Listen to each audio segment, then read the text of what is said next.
So have you seen the video that recently went viral on TikTok where this young lady is saying that her brother is exhibiting the signs of someone who may be a serial killer? Oh, And how no. she's afraid for her life, essentially at this point having to live in her car because she's afraid to live in the same home as her brother based on what has been going on. So at first I thought this was a little fake. I wasn't sure if it was real or not. I didn't know exactly what was going on. But hearing her tell the story is scary. And my brother is a serial killer and will end up killing somebody in the near future if he does not get a mental psychic evaluation as soon as possible. I'm not going through a psychosis. I'm not manic. This is life, y'all. So throughout the past couple of years, my brother has been showing signs of a psychopath, and over the last couple of months, it has gotten progressively worse. He's been bringing dead animals home left and right. I'm talking birds, skunks, geese, whole geese, y'all. Like, and this morning, me and my mom go to the garage to get in the car, and it literally reeks of something dead. Like, there's obviously something dead in that garage. And she knows it because she literally pointed it out before I did. And as we were in the car, I told her, I'm literally like, it has to be some kind of way, because he's grown, but it has to be some kind of way that we can check him into somewhere, because that is extremely concerning. Not to mention, this man has literally the worst attitude with everybody around him, and the only time he's laughing is to himself. Literally. It could be dead silent in the room, and he'll literally just be dying laughing at nothing. And that's the only time he shows any happiness. I am genuinely scared for my life. I hate living here. I have nowhere else to go. Like, I don't want to get emotional. My mom literally, like, whenever I try to talk to her about it, she gets super defensive. Like, when I said something to her this morning, she's literally like, oh, how about you do some research on it? What do you mean? Mind you, I am the youngest person in this house. Yeah, I'm the only person who is truly concerned about this. And my mother is just like, how about you do something? How about you do something? Why do I have to do it? Why do I have to be the one? Why is it always on me? That is your son. Like, that is your son. Literally. And I'm really terrified that nobody's going to take it serious until he ends up killing somebody. I don't think she's lying. At first, I thought when I said I originally thought she was lying. When I saw the video title, I was like, it can't be real. But when I listened to her talk and hear the pain in her voice, hear her story, it doesn't sound made up. It sounds like, you know, she's telling something that actually happened. And you know, these are the signs of a psychopath that we've all heard before. You know, first starting off with smaller animals. Working your way up. And she seems actually scared. She and does. Like she needs help. In some other videos, because I think I found her TikTok, on some other videos, she starts going in more depth and kind of talking about like how she has left the home and how I think she's living in her car and trying to get help and trying to get on her feet because she's a young lady. But it's just scary that this is happening and she doesn't have anything to do when the best idea she had was to take it to TikTok. That's I don't even have the words.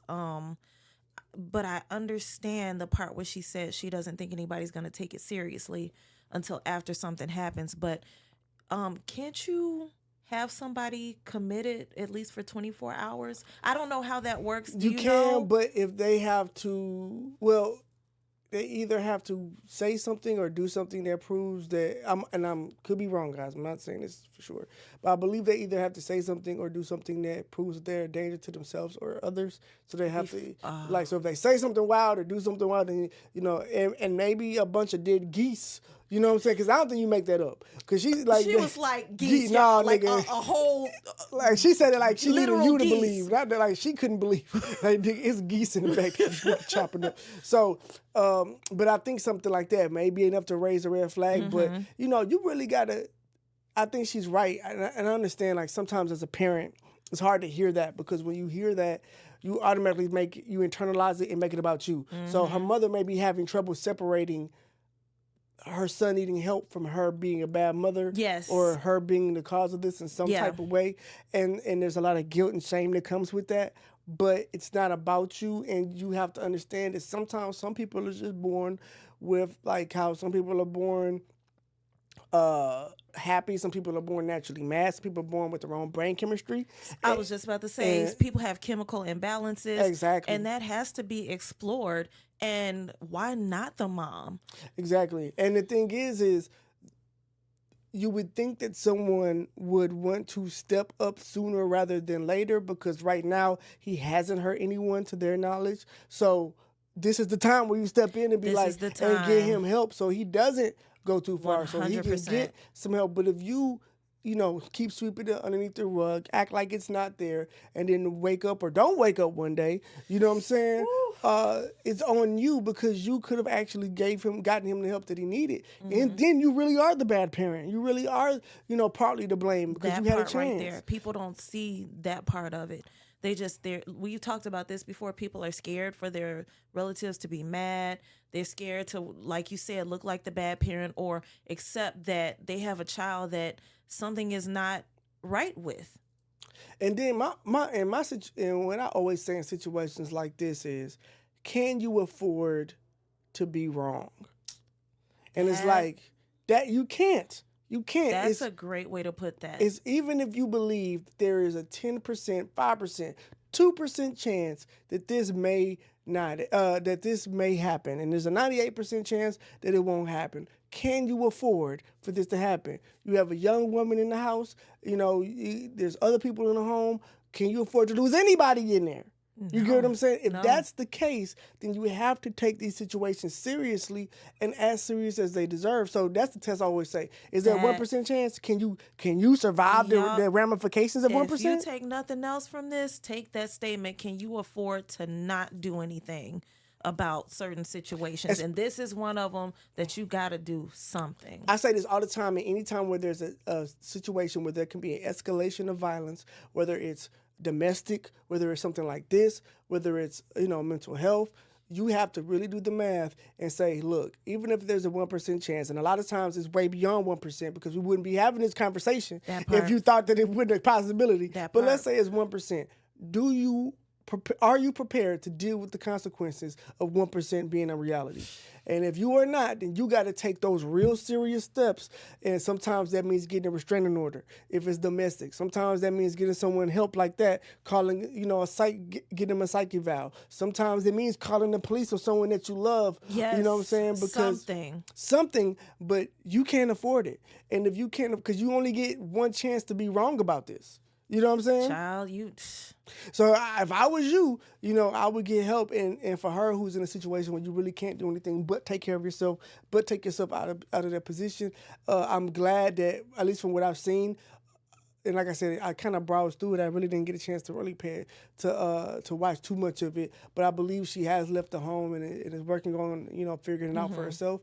And so, I'm not mad at her. I appreciate that. And even if you have to struggle, and that's why I tell people, if it's real, when shit is real, it's worth that struggle. If you got to go out in the street and, not in the street, but if you got to go out, get a job, and maybe you got to live in your car for a couple weeks or whatever the you got to do to really get yourself in a safe position, is it worth your life?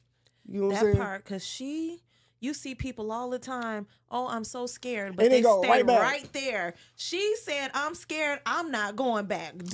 My mama not listening. Nobody want to get this boy some help. Let me save me. It's stank in that garage, and I just found another geese outside. Oh, y'all gonna have to find me. Y'all gonna have to catch me, you know what I'm saying, later. So I'm so happy that she's taking it seriously. And like you said, that's responsible, and being more responsible than it looks like the adults in this situation are. So, but yeah, if we get some, hopefully there's no negative updates to this story.